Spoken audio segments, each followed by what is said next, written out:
Salut à tous, amis passionnés, ici Yoz. Alors aujourd'hui, je voulais parler de Laurent Blanc qui vient de s'engager au Qatar. Mais au-delà de parler de sa signature au Qatar, je voulais parler de Laurent Blanc et de l'empreinte qu'il avait laissée au Paris Saint-Germain. Car oui, Laurent Blanc aura laissé une belle empreinte au Paris Saint-Germain. À la fin de cette vidéo, si tu as aimé, n'hésite pas à aimer. Et si tu as vraiment aimé, n'hésite pas à t'abonner à la chaîne.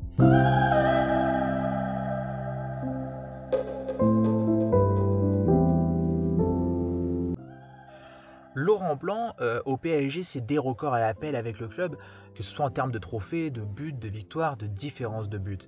D'ailleurs, quand Laurent Blanc arrive au Paris Saint-Germain, il n'est pas en premier sur la liste, il est loin, loin, loin derrière.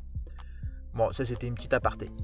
Donc on va revenir sur Laurent Blanc. Donc Laurent Blanc, quand il arrive au Paris Saint-Germain, il arrive avec son identité de jeu, qui est d'ailleurs très inspirée de Pep Guardiola, et Laurent Blanc ne s'en cachera d'ailleurs jamais.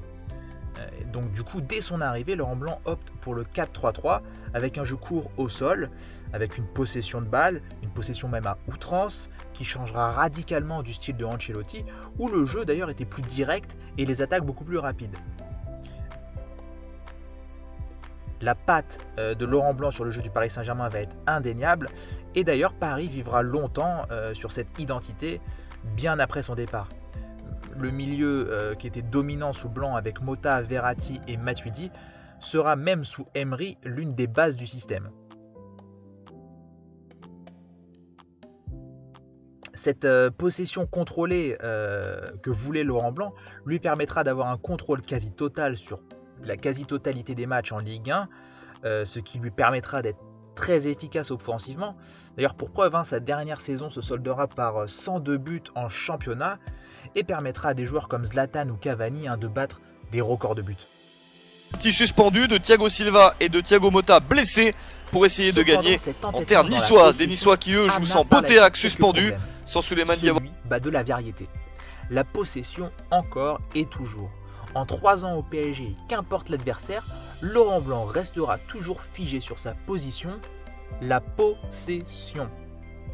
Ce qui causera d'ailleurs peut-être sa perte, comme ce soir d'avril en Ligue des Champions contre Manchester City, où pris de panique, il va changer tous ses plans. Il va mettre de côté son 4-3-3 pour nous concocter un 3-5-2 jamais utilisé jusque-là. Du coup, les joueurs n'ayant jamais joué dans ce système seront totalement perdus sur le terrain. Et le PSG, j'ai envie de dire, sera logiquement éliminé de la Ligue des Champions.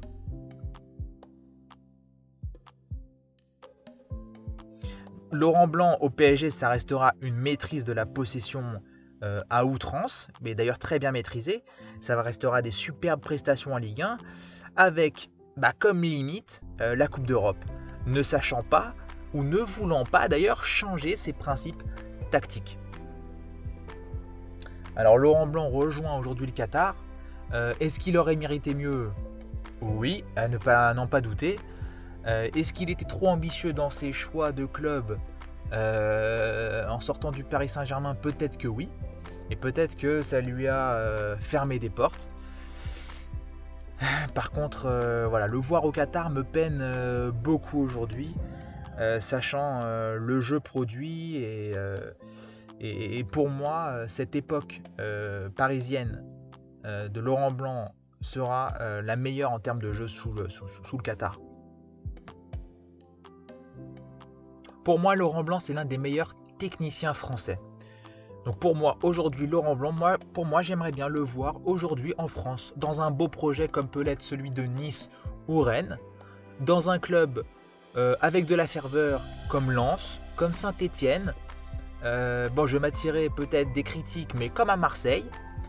Pourquoi pas à Strasbourg aussi, qui a une très belle ferveur. Voilà, des clubs avec de la ferveur, avec un Laurent Blanc qui aime le jeu, ça peut matcher.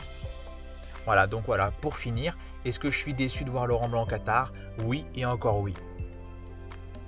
Voilà, salut amis passionnés, et si tu es déçu, n'hésite pas aussi à me le dire en commentaire. T'es déçu, on est déçu, et voilà.